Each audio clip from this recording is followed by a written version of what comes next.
एक दिन ब्रह्मचारी माधव किसी जंगल से गुजर रहे थे।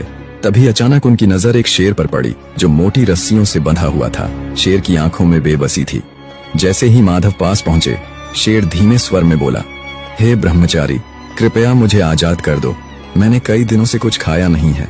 मैं वचन देता हूँ तुम्हारा ये उपकार कभी नहीं भूलूंगा। माधव को उस पर दया आ गई। उन्होंने बिना कुछ कहे उसकी रस्सियां खोल दी और आगे बढ़ गए। कुछ दिन बाद जब माधव एक शांत जगह पर विश्राम कर रहे थे, वही शेर वहां आ पहुंचा।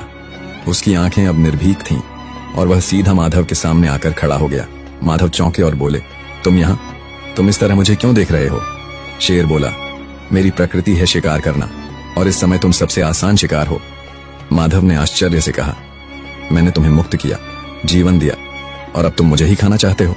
शेर बोला, कृपा और कर्तव्य अलग चीजें हैं, जंगल का नियम अलग है। माधव ने कहा, फैसला किसी तीसरे से होना चाहिए। थोड़ी दूर जाने पर उन्हें एक तोता मिला जो एक पेड़ की डाल पर बैठा था। उन्होंने पूरी बात तोते को सुनाई। तोता बोला, मनुष्य पूरी उम्र हमें पिंजरे में बंद रखता है, दाने पानी के नाम पर हमारी आजादी छीन लेता है। जब मन भर जाता है तो पिंजरा किसी और को दे देता है। मैं शेर का पक्ष लूंगा। माधव चुपचाप आगे बढ़े। कुछ दूरी पर उन्हें नारद मुनि मिल गए।